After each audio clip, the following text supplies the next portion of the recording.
오늘 주신 하나님 말씀 보도록 하겠습니다. 신약성경 마태복음 3장 1절에서 10절입니다.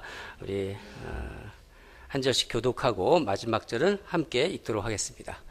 그때 세례 요한이 이르러 유대 광야에서 전파하여 말하되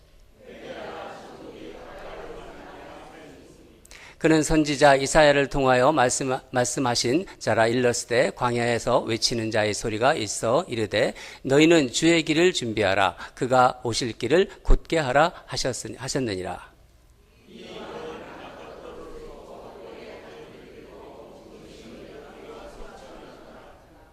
이때 예루살렘과 온 유대와 요단강 사방에서 다 그에게 나와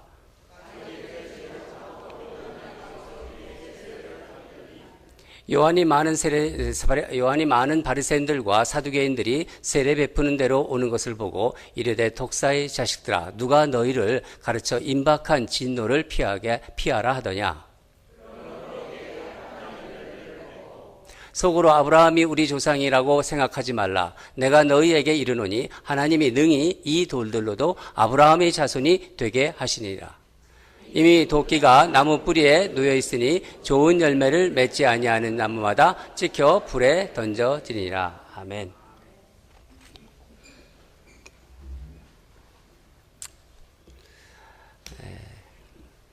오늘은 말씀 제목을 물, 불, 도끼, 그래서 길 이렇게 한번 정하고 여러분과 이 말씀 제목을 가지고 또 우리 한번 교제를 하려고 합니다.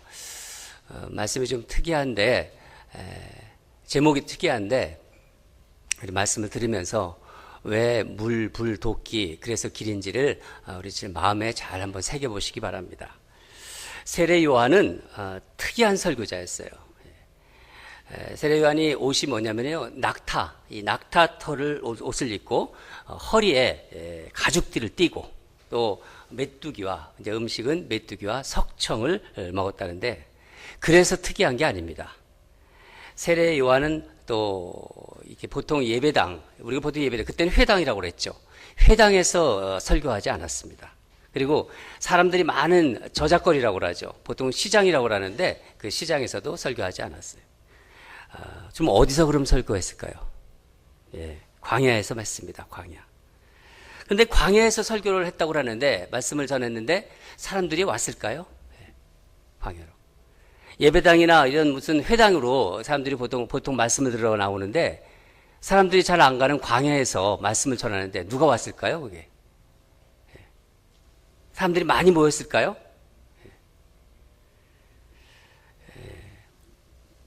그게 좀 궁금하죠. 우리가 읽어봤지만은 다시 한번 설교 우리 본문 말씀을 보겠습니다. 5절을 함께 읽도록 하겠습니다. 5절 시작. 이때 예루살렘과 온 유대와 사방에서 다 그에게 나와 사람들이요 설교를 들으러 나왔습니다. 광야로.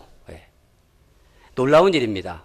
사람들이 세례 요한의 메시지를 들으러 사는 곳에서 이 광야까지 나온 거예요. 그럼 요한은 대체 이 광야에서 무슨 설교를 했을까요? 요한이 광야에서 외친 메시지는 네 개의 강력한 상징으로 요약해서 말씀드릴 수 있어요. 오늘 그래서 제목을 그렇게 땄는데 물, 불, 도끼 그리고 길입니다.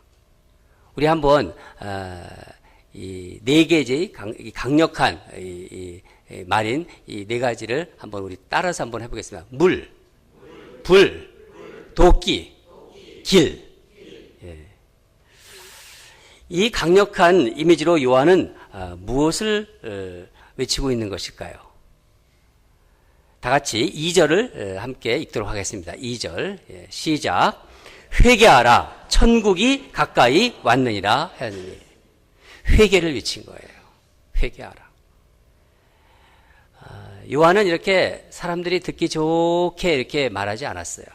말을 돌려서 하지 않았습니다. 요즘 사도행전 우리가 묵상하고 있는데 새벽마다 스데반이 생각나더라고요. 스데반도 지지 않는 사람이에요. 스데반도 복음을 아주 돌직구처럼 날리는 사람입니다. 제가 그렇게 표현을 했는데 이 요한, 세례 요한 역시 마찬가지입니다. 듣기 좋게 말하지 않고 아주 고지고대로 그냥 돌직구를 날려요. 맞으면은 그냥 정통으로 그냥 뭐 아주 넘어지지 않을 수가 없었죠. 그런 말씀 맞으면은. 근데 여러분, 이 세례 요한만이 아닙니다. 예수님께서 공생애 시작하실 때 동일한 말씀 하셨어요. 마태복음 4장 17절에 회개하라. 천국이 가까이 왔느니라. 주님께서 말씀하셨습니다. 베드로도 오순절에 동일한 이 메시지를 전했습니다. 사도행전 2장 38절인데 너희가 회개하여 각각 예수 그리스도의 이름으로 세례를 받고 죄사함을 얻으라. 그리하면 성령을 선물로 받으리니. 사도 바울도 이런 말씀 전했습니다. 사도 바울 볼까요? 사도행전 20장 21절에 유대인과 헬레인들에게 하나님에 대한 회개와 우리 주 예수 그리스도에 대한 믿음을 증거한 것이라. 이렇게 말씀했습니다. 여러분, 회개는 복음의 뿌리예요. 뿌리. 복음의 근본이라는 것입니다. 회개는 예수님께서 이 세상에 오셔서 우리에게 가장 먼저 주신 메시지입니다. 이 땅에 오셔서 회개를 먼저 말씀하셨어요. 그러므로 우리가 이 사실을 정확하게 받아들이고 그것을 진지하게 그것을 생각하지 않는다면은 그 다음 단계로 나갈 수가 없는 거예요. 제대로 나갈 수가 없어요.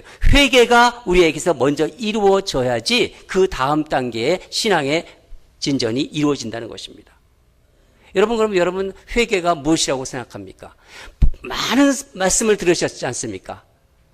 각자가 회개에 대한 생각, 이것이 정립되어 있어야 돼요.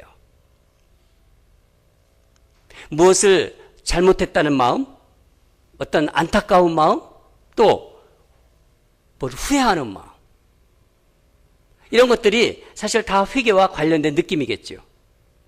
그러나 회개의 본질은 아닙니다. 그건 느낌이지만은 회개의 본질이 아니라는 거예요.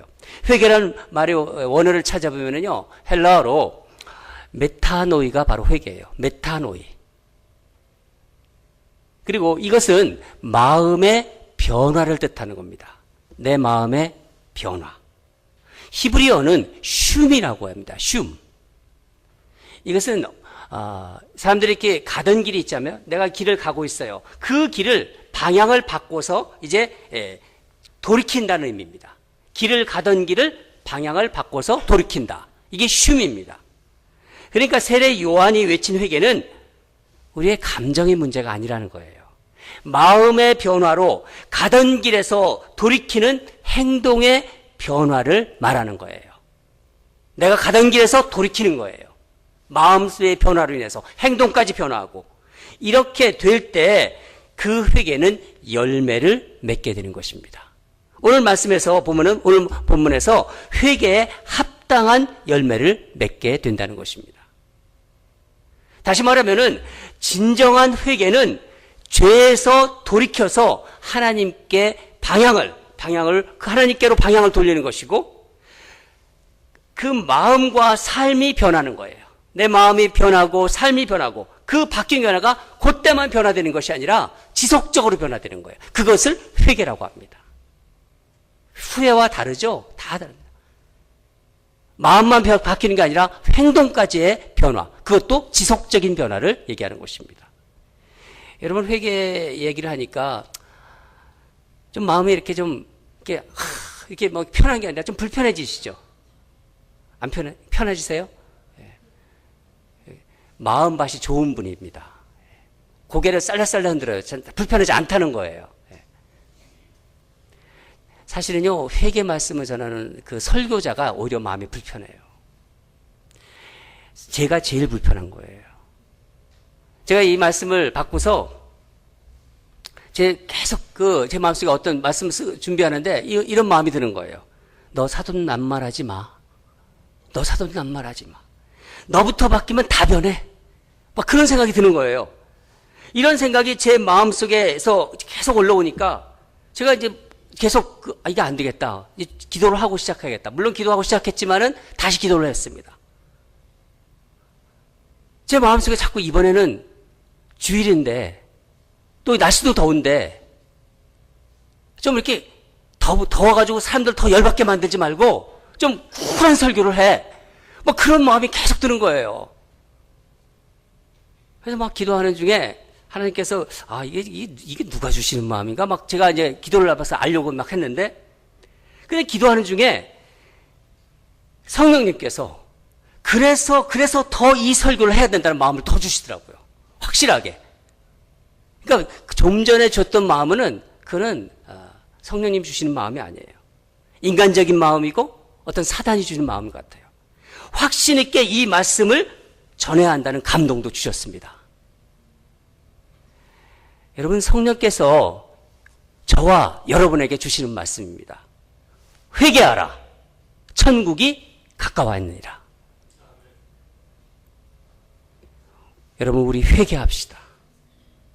회개해야 됩니다. 예, 우리는 믿음으로 말미암아 은혜로 구원을 얻었습니다. 그렇죠? 우리가 예수님을 영접할 때 죄인이라는 것을 인정해야 됩니다. 죄인을 인정하지 않고 예수님을 영접할 수는 없어요. 또 그래서 회개하고 용서받지 않았습니까? 그렇죠? 우리에게는 그러니까 바울이 말한 대로 결코 정죄함이 없는 거예요. 그러나 우리가 주님 앞에서 한 회개가, 이 회개가 하나님 나라에 들어가기 위한 필수적인 것입니다. 필수인 것처럼 우리가 하나님의 은혜 가운데 계속 거해야 되는데 하나님의 은혜 안에서 거하고 계속 성장하기 위해서는 역시 회개가 필요한 거예요. 우리가 성장하기 위해서. 복음을 받아들인 이후에도 그리스도인으로서 이 세상을 살아가는 과정에서 회개가 없다면 이제 우리 앞에 놓여있는 삶의 경주를 끝까지 달릴 수 없게 되는 거예요. 계속하면서 계속 회개하면서 하나님 나라까지 가는 거예요. 하나님 만날 때까지. 이건 마치 결혼과 비슷한 겁니다. 사랑해서 결혼을 하죠. 그렇잖아요. 사랑하기 때문에. 그러나 그 결혼이 지속되기 위해서는 그 사랑이 계속 깊어지고 성숙해져야 되는 거 아닙니까? 살아갈수록 더 깊어지고 사랑도 깊어지고 성숙해져야 되는데 그래야 되는데 만약에 사랑 없는 그런 결혼 생활이 비참하듯 사랑 없이 결혼한 생활하는 거 얼마나 비참합니까? 비참하듯이 회개 없는 신앙생활은 결국은 참담한 결과를 초래하게 됩니다. 우리가 신앙생활하면서 회개하지 않으면요 결국은 참담한 결과를 초래하게 된다는 거예요. 우리 다 같이 7절을 읽도록 하겠습니다. 7절 시작. 요한이 많은 바리새인들과 사두개인들이 세례 베푸는 대로 오는 것을 보고 이르되 독사의 자식들아 누가 너희를 가르쳐 임박한 진노를 피하라다냐. 말씀이 참 직설적이지요. 이 독사의 자식들아. 사람한테 이렇게 얘기한다는 게 얼마나 정말 진짜 아주 돌직구도 강력한 돌직구예요. 바리새인들과 이 사두개인들에게 세례를 받으러 나오는 걸 보고 요한이 한 말입니다. 이들이 누군가요? 당대의 종교 지도자들입니다. 스스로 경건을 자랑하지만 세례 요한이 보기에 이들은 종교적인 형식주의에 빠져 있는 그런 자들이었습니다. 자만심이 그 안에 있었고 자기 만족에 중독된 그런 사람들이었습니다. 요한은 이들을 보면서 아주 호되게 나무랍니다. 독사의 자식들이라고 질타합니다. 저는 시골에서 자랐기 때문에 이런 좀 상황을 알아요. 이 산이나 들에서 불을 피우잖아요. 모닥불 같은 걸 피우면요. 이 바위나 이런 데 숨어져 있던 뱀들이 스물스물 기어나와요. 이 따뜻한 데서 모이게입니다. 마치 미끄러지듯이 쭉 나와요. 요한은 이 사두개인, 이 바리새인들이, 이 종교지도자들이 마치 미끄러지듯이, 뱀이 미끄러지듯이 나오는 것처럼 같다는 생각을 한 것 같아요. 이들에게 세례를 받는 행위가 필요한 게 아니라는 거예요. 이들이 세례를 받으러 슬쩍 나오니까 너희들은 세례 받을 필요가 없다. 이런 식으로 생각을 한 겁니다. 요한은 이들을 향하여 너의 마음과 삶의 진정한 변화를 촉구하고 있는 것입니다. 이들이 붙잡고 있는 게 뭐예요? 아브라함의 공로를 붙잡고 있어요. 아브라함의 공로. 여기 이걸 붙잡으면서 그것을 붙잡고 있는 이들을 향해서 진정한 회개를 거부한 이들에게 요한이 외치는 거예요. 그게 9절입니다. 하나님이 능히 이 돌들도 아브라함의 자손이 되게 하시리라. 이 돌들로도 아브라함의 자손이 되게 하시리라. 사랑하는 여러분, 우리 세대가 2018년을 지금 우리가 살아가는 지금도 세례 요한은 그 당시에 주님의 오실 길을 예비했습니다. 지금 2018년 우리 살아가지만은 지금도 주님이 다시 오실 길을 닦는 사람이 필요한 거예요. 그것을 위해서 우리가 세례 요한이나 그 세례 요한 설교를 들으러 나갔던 사람들처럼 광야로 나갈 필요는 없지만은 우리에게 필요한 것은요, 회개함으로 주님이 다시 오실 길을 닦아야 한다는 것입니다. 기독교 역사상 모든 영적 부흥은요, 회개의 영이 그 공동체를 휘몰아쳤을 때, 회개의 영이 그 공동체를 강타했을 때 역사가 일어난 것입니다. 회개는요, 지극히 개인적인 것이죠. 개인 것인과 동시에 또한 교회 공동체적인 것이라는 거예요. 그래서 회개는요, 가정에서 회개의 어떤 열품이 일어나야 돼요.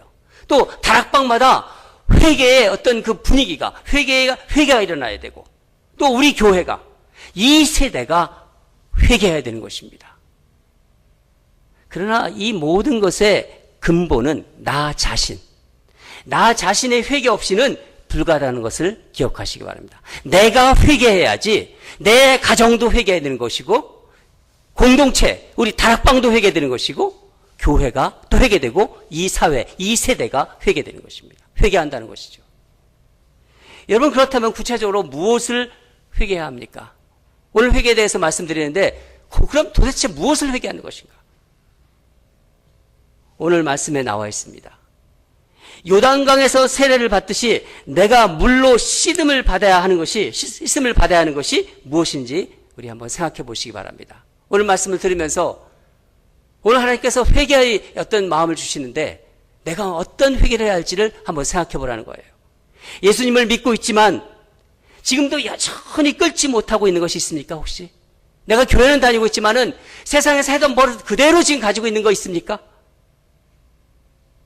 남 모르게 하면서 마음이 불편한 거 있으세요? 은밀하게 하고 있는 거 있으면서 마음이 좀 불편한 거 있으십니까? 어떤 중독이 내게 있나요? 나에게 어떤 허세와 허풍이 있나요? 과장하는 것. 여러분, 만약 그런 것이 있다면요, 오늘 말씀 드리면서 세례를 받듯이 물로 씻어버려야 됩니다. 다시 요단강에 자신을 푹 담궈야 합니다. 왜냐하면요, 이런 은밀한 죄를 가지고는요, 주님을 맞이할 수 없기 때문이에요. 그 죄를 가지고는요, 주님을 맞이할 수 없기 때문입니다. 다음으로 뭐냐? 지금 물에 대해서 말씀드렸죠? 그래서 물, 불, 도끼, 그래서 길입니다. 그 다음에 뭡니까? 불입니다. 불로 태워야 하는 것을 생각해 보죠. 불로 내가 태워버려야 될 것. 성령의 불이지요. 불은 어떤 기능을 하죠? 파괴하기도 하지만은 우리를 깨끗하게 정화시키기도 합니다. 성령의 불은 죄를 소멸시킨다고 그랬어요. 죄를 소멸시킨다. 예수님께서 성령을 부어주실 때 그 불은 내 삶 속에 있는 쓰레기 같은 것들을 다 태워버릴 거예요. 특별히 그런 거예요. 쓸데없이 말하는 것들. 쓸데없이 말하는 것. 더 구체적으로 말하면 이런 거예요. 은근히 다른 사람을 비방하는 말. 들어보면 알잖아요. 저 사람이 왜 저런 말을 할까? 저 사람을 비방하려고 하는구나. 가십하는 것. 사람과 사람 사이의 관계를, 분리를 조장하는 말. 툭 하면 입에서 불평불판이 나와요. 그냥 불평불만을 달고 살아요. 여러분 안에 천박하고 유치하고 조잡한 것들, 혹은 바울이 얘기한 이 바울이 배설물로 여겼던 세상의 자랑이 있다면요, 성령의 불로 태워버리시기 바랍니다. 성령의 불로 태우세요. 주여, 제가 주님을 믿고 있습니다. 제 안에 계시지 않습니까? 저 이런 모든 지저분한 것들, 쓰레기 같은 것들 태워버려 주십시오. 그렇게 기도하시기 바랍니다. 마지막으로 우리에게 뭐가 있죠? 도끼가 있어요. 도끼. 제가 오늘 도끼를 준비하려고 하다가 여러분이 놀랄까봐 안 가져왔는데, 이 도끼는요, 주님께서 열매 맺지 못하는 나무를 찍을 때 사용하신다고 하셨어요. 열매 맺지 못하면 찍어버린다고. 우리가 먼저 도끼로 나를 찍어야 합니다. 그래서 다시 오실 주님을 준비해야 되는 거예요. 내가 열매 맺지 못하는 거, 내 삶에서. 오랜 신앙 생활하고 있는데 내 삶에 하나님이 기뻐하신 열매가 나타나지 않는다? 본인이 알잖아요. 하나님이 기뻐하지 않는 그런 열매들. 자신의 삶을 돌아보시면서 혹시 그렇게 생각하시는 분은요, 오늘 말씀을 들으시면서 자신에 비추어 보세요. 조용히 돌아보십시오. 신앙이 아주 고정되어 있어가지고요, 그냥 타성화된 종교 생활을 하고 있거나 흔들리지 않고 부서지지 않는, 아무리 말씀을 전해도 말씀이 튕겨나가요. 말씀을 들을 때만 깜빡하고 나가면 다 잊어버려요. 그냥 완고한 고집이 내 안에 아주 견고한 어떤 진처럼 자리 잡고 있는가. 아주 철옹성처럼 잡혀 있는 거예요. 말씀이 들어가면요, 말씀이 감동이 들어가서 내가 변화해야 되거든요. 내가 삶이 변화해야 되고 행동도 변화해야 되고 그래야 되는데, 말씀은 말씀대로고 그냥 교회는 나와요. 아무런 변화가 없어요. 어떤 현상이 일어나는 줄 아세요? 누구를 보면은요, 자꾸만 비판하게 돼요. 판단하는 마음이 자꾸 드는 거예요. 이런 부분이 안 변하는 사람들이에요. 내가 이런 사람이라는 우월감이 또 있어요. 내가 왕년에 이랬는데, 아니면 왕년에 내가 나만큼 봉사한 사람 있다면 나와보라고 그래. 막 그런 마음이 드는 거예요. 이게 어떤 우월감, 이런 공로심. 여러분, 만약에 그게 있다면 여러분 손에 지금 도끼가 쥐어져 있으니까 찍어버리세요. 찍어야 됩니다. 오늘 성령께서 여러분에게 그 말씀을 주시는 거예요. 그런 공로감, 우월감, 그런 지저분한 마음 찍어버려라. 다른 사람을 판단하고 정죄하는 것, 아무리 말씀을 들어도 이게 딱딱해가지고 들어가질 않아요. 감동이 들어가야 되는데 그게 무슨 말? 죽은 마음이에요. 찍으라는 거예요. 찍어버리고 새거가 나온다는 거죠. 그래서 도끼를 준비하라고 하신 거예요. 도끼. 사랑하는 여러분, 그리스도의 삶은요, 마치 살아갈수록 이게 점점 딱딱해져가지고 이 땅을요, 기경하는 것과 같아요. 갈아엎어야 돼요. 쟁기로 갈아엎는 거예요. 점점 딱딱해지거든요. 시간이 갈수록, 세월이 흐를수록 하나님을 점점 더 알아가면 알아갈수록 우리 안에서 부서져야 할 것들이 더 많이 발견하게 되는 것이 그게 정상이에요. 그래서 우리가 회개가 자꾸 깊어져야 돼요. 회개하는 시간이 점점 많아지고 전에는 보지 못했던 것들이 하나씩 드러나게 되면서 그것들을 물로 씻고 도끼로 찍어내고 성령의 불로 태우는 작업이 우리 안에서 계속해서 일어나야 되는 것입니다. 그게 바른 신앙입니다. 여러분, 신앙인이 발견해가는 새로운 길은 자기 자신을 계속 더 강화해가는 게 아니에요. 자아 실현을 해나가는, 이어지는 그런 길이 아니라 계속된 회개로 하나님 앞에서 내가, 바울이 그랬잖아요. 내가 죄인 중에 괴수라고 그러면서 계속 나중에, 바울이 죽을 때 뭐라고 했어요? 바울이 이 땅을 떠날 때 자기는 너무너무 죄인이라는 거예요. 아주 끝내. 계속되는 회개로 인해서 끊임없는 자기 부인과 자기 포기. 주님께서 너 자신을 부인하라고 했잖아요. 계속된 자기 부인, 자기 포기로 이어지는 길이라는 것을 잊지 마시기 바랍니다. 저는 작년 2017년 우리 교회에 오면서 제가 마음속에 이런 생각이 들었습니다. 여러분과 함께 나는 주님이 준비하신 이 길을 갈 것이다. 여러분과 함께 갈 것이다. 벌써 1년이 지났고 이제 반이 지나갔습니다. 올해 반을 지나고 있는 시점에서 저는 저 자신을 돌아봤고 오늘 이 말씀이 여러분에게도 함께 더불어 살아가는 여러분들에게도 이 말씀을 전하고 싶은 거예요. 물로 씻고 이 도끼로 찍어내고 불로 태워야 할 것을 생각해 보라는 거예요. 저도 말씀을 준비하면서 생각해 봤습니다. 내가 해야 할 것이 무엇인지. 여러분, 기도하면서 다시 오실, 주님이 오신다고 하셨잖아요. 언제 오실지 모르지만은 준비하라고 하셨잖아요. 그러면은 다시 오실 주님의 길을 준비하는, 그러면서 하루하루 정말 우리가 주님 안에서 성장하고 성숙해가는 우리 사랑하는 성도님이 되기를 주님 이름으로 축원합니다. 기도하겠습니다.